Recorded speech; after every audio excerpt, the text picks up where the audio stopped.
Okay, so in this video I'm going to go over the prerequisite quiz review. On number 1, 1 through 4, I want to write each expression with positive exponents and simplify them. So on this first one, I can multiply my whole numbers together. So I'm going to take 4 times 3 to get 12. And then I want to add my exponents on the x's because they're being multiplied together. So I'm going to get -1 when I add -3 and +2 together. Because I have a negative exponent, only the thing with the exponent is moving, and it needs to move to the bottom of a fraction. So the 12 stays where it is, and then I can move the x to the denominator. On number 2, I have an exponent outside parentheses, so it needs to distribute inside the parentheses to both of those terms. It's going to become 5 cubed x cubed over 4x to the 7th. 5 to the 3rd power is 125. X cubed stays x cubed for now. 4 is staying 4. X to the 7 is staying x to the 7. Then, because I have an x on the top and bottom, I want to subtract my exponents here. So I'm still going to have 125 over 4. And then I have x to the 3rd minus 7. I always subtract my bottom denominator. 3 minus 7 is going to give me -4. So I have 125x to the -4 over 4. Because this x has a negative exponent, the x is the only thing that is going to move to the denominator. So I'm going to have 125 over 4, and now it is x. When it changes sides, it changes signs, so it's to the +4th power. On number 3, I have numbers and 2 variables. So I want to split this up into 3 different fractions. I'm going to have 15 over 3 times x to the -2 over x times y to the 4th over y to the -3rd power. So I want to simplify each of these fractions individually. So I have 15 divided by 3, which is going to give me 5. On this one, I want to subtract my exponents, so I'm going to have x to the -2 minus 1. On my y's, I have +4 minus -3. I always subtract the bottom exponent, but if it's negative, I want to do a double negative here. So then if I simplify further, -2 minus 1 is -3. 4 minus -3 is the same thing as adding 4 to 3. So that's going to give me y to the 7th. Then I want to make sure I don't have any negative exponents. I do have a negative exponent, so I want to go ahead and move this to the bottom. And I'm going to create a fraction to move it to the bottom. It's going to turn into +3. The 7 was positive, so the y to the 7th stays on the top of this fraction.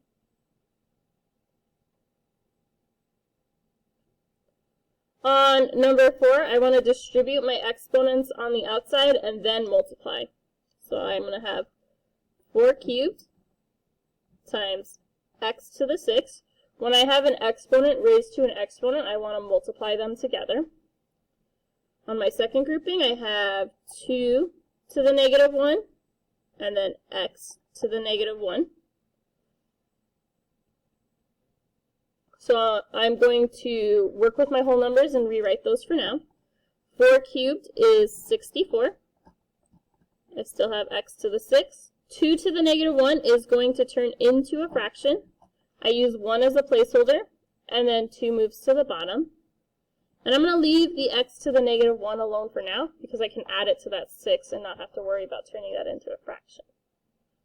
So then I'm going to multiply my 64 and 1/2 together.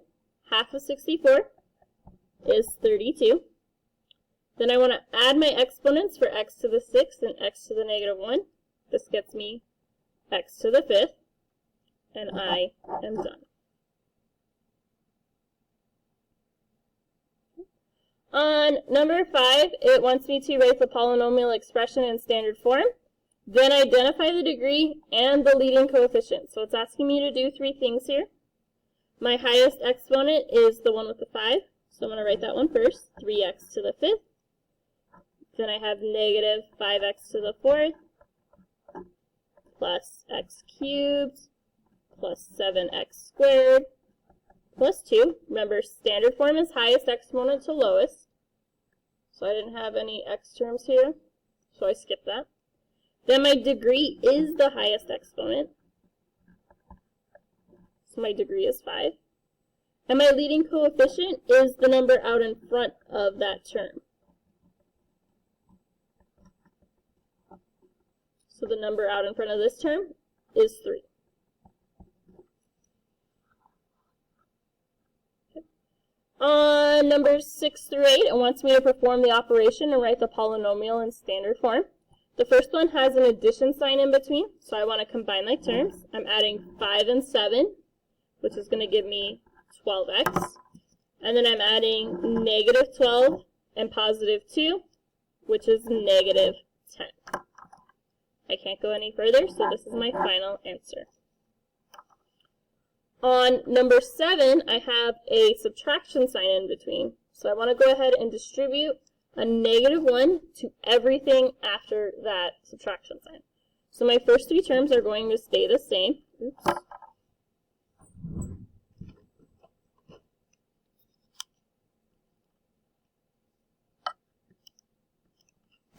So I have 4x squared plus 4x minus 3. Then I'm going to distribute this negative 1, so it's going to turn into negative x squared, positive 5x, negative 12. Then I want to go ahead and combine like terms. So I have positive 4x squared and negative x squared, which is going to give me 3x squared. Then I have positive 4x added to 5x, which gives me 9x. Then I have negative 3 and negative 12, which add to negative 15. This is my final answer because I'm just combining like terms here. On number 8, there is no sign in between them, so this means this is multiplication. What I want to do here is multiply. I can either use the distributive property or the box method. I'm going to use the box method.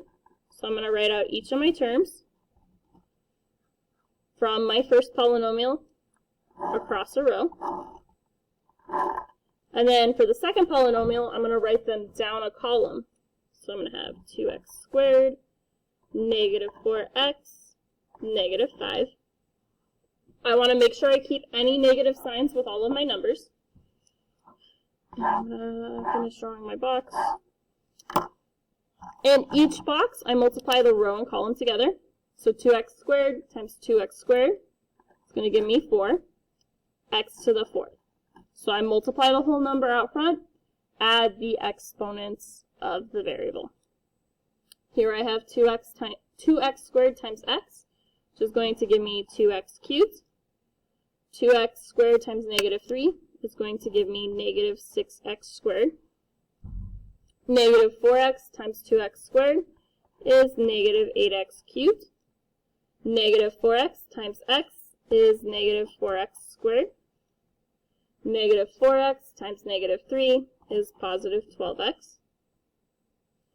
Over here I have negative 5 times 2x squared, give me negative 10x squared.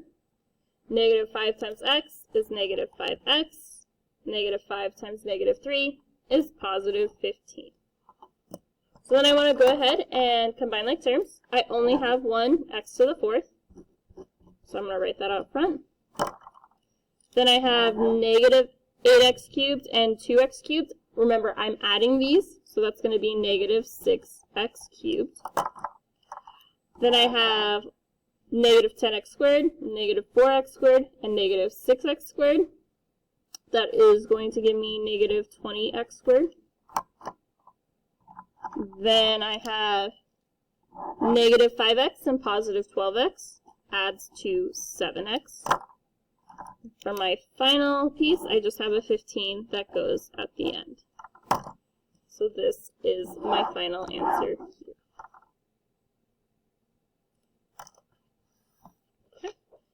On the back side, it wants me to factor each polynomial. Number 9 is a difference of squares.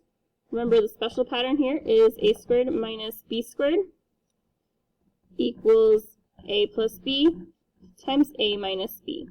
You will need to remember this special pattern when you go ahead and take the quiz on Monday. So, to find my a and b values, I want to take my square roots of them. So I want to take the square root of 64x squared. Square root of 64 is 8. The square root of x squared is x. For b, I want to take the square root of 9, which is 3. So my a and b values are 8x and 3. So I'm going to have 8x plus 3 times 8x minus 3. And that's as factored as I can go for this one. Remember, I can usually tell if I'm as factored as I can go is when I have an exponent that is 1, or if I have an exponent higher than 1, I just can't find something that multiplies to the end and adds to the b term. So on number 10, this one, I can't factor anything nicely out of it because 6, 19, and 7 do not have any factors in common. Here, I would want to use the AC method. So my a value is 6, my b is negative 19, and my c is negative 7. So I want to take my a and c values and multiply those together. I'm going to take 6 times negative 7, which will give me negative 42. I'm looking for what multiplies to negative 42 and adds to 6. No, negative 19. So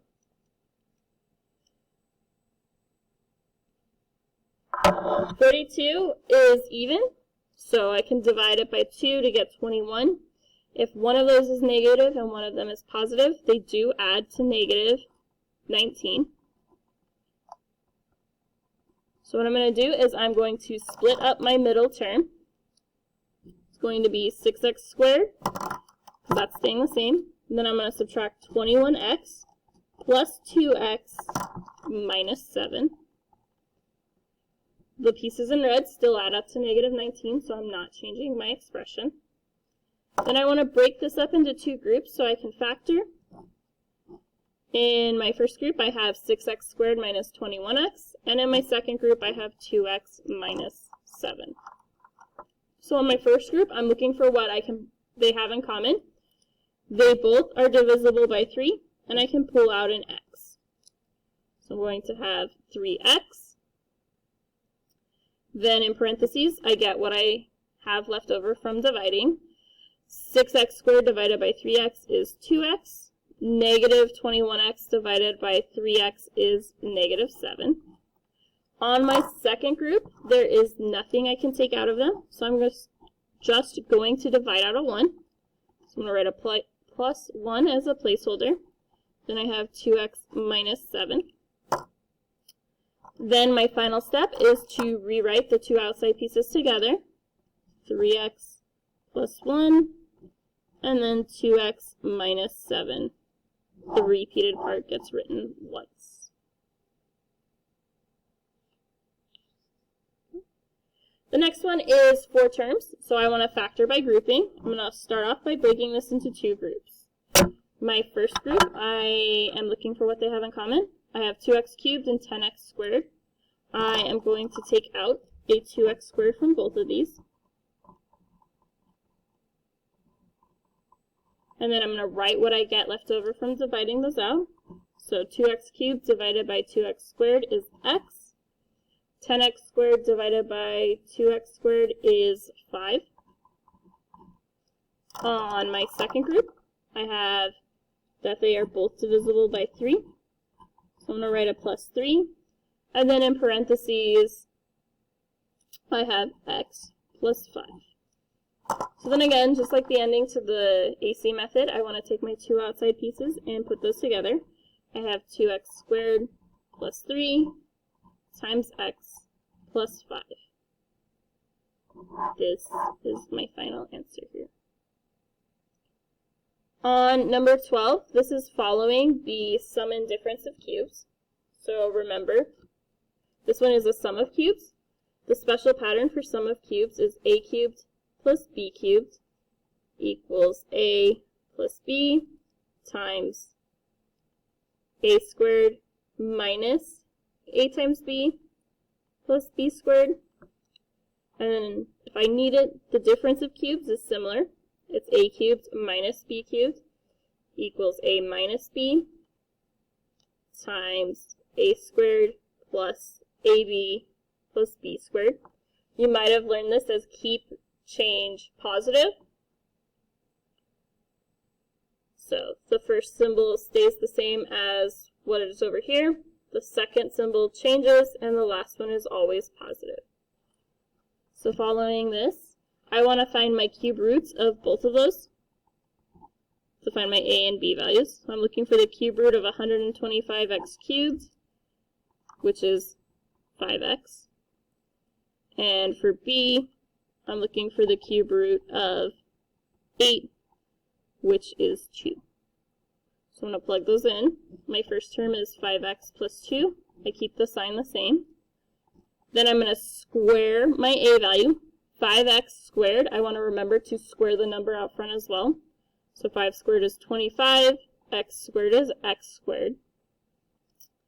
Then I'm going to change my sign to be negative, and I'm going to take my a and b values and multiply them together. So 5x times 2 is 10x. My final term is always positive, and then I want to square my b value. So 2 squared is 4. This is as factored as my answer gets.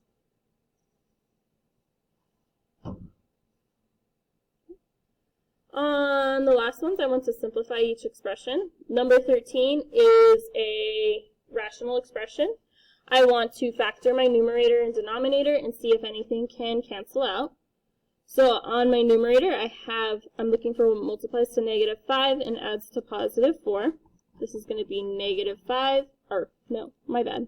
It adds to negative 4. So this is going to factor to negative 5, positive 1. On my denominator, I'm looking for what multiplies to 10 and adds to negative 7. This is going to be negative 5 and negative 2. So notice I have an x minus 5 on my top and bottom. Both of those will cancel out. I am left with x plus 1 over x minus 2. The piece that got canceled out, I need to set not equal to 0, because this is going to cause a domain restriction. Because if I plugged in this value that I'm about to solve for back into my original equation, it would give me 0 on my denominator, and that doesn't work with fractions. So I would add 5 to both sides. X can't equal 5. So my whole answer here is the fraction, and then x can't equal 5. On number 14, I'm multiplying two fractions together, and it's similar to what I just did. I just have to cancel out anything that is repeated on the top and bottom, and it can be from either fraction. So for my first one, I already know that x squared minus 4x minus 5 factors to x minus 5, x plus 1. That's just what I did on the first one, on number 13. On the denominator, I'm looking for what multiplies to 9 and adds to 6. This is going to be positive 3 and positive 3. On my second numerator, I can pull out a 2x from those two terms. Then I'm left with x plus 3. On my denominator for the second one, I'm looking for what multiplies to 2 and adds to 3. This is going to be 2 and 1. So then I want to go ahead and look for things I have on the top and bottom. I have an x plus 1 on the top and bottom, and an x plus 3 on the top and bottom. Everything else is different, so I just want to rewrite it. I'm going to have 2x times x minus 5 over x plus 3 times x plus 2. Then I want to figure out what I canceled out. So x plus 3 can't equal 0. X can't be negative 3. And then I do the same thing for the positive 1. X can't be negative 1. So I'm going to write x can't equal, negative 3, negative 1.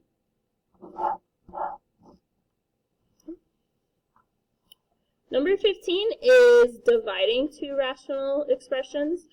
This one is similar to the multiplication, except there's one more step at the beginning. I want to flip my second fraction and change it into multiplication. So for now, I'm going to leave my first fraction alone.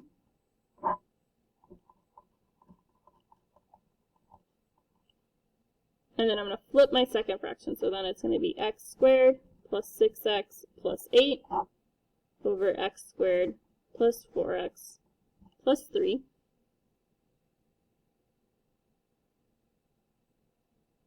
Then I want to go ahead and factor each of my numerators and denominators. My first one, I can pull out a 2x squared.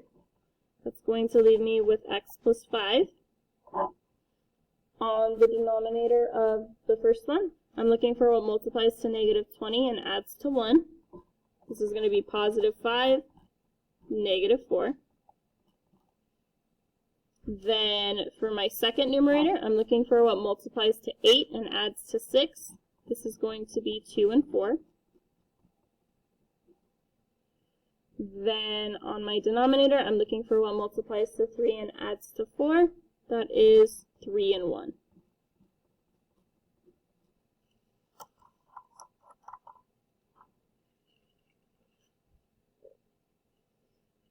So again, I'm looking for what cancels on the top and bottoms. I can cancel out an x plus 5. I can only cancel out an x plus 5. Yep, because everything else is different.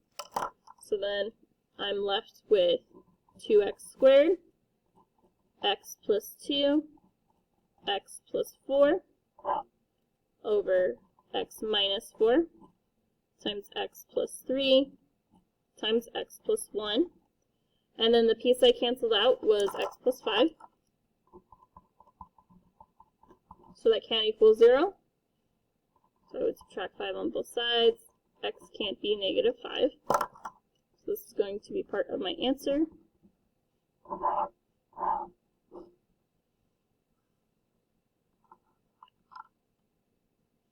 Okay. On number 16, I'm adding two fractions together.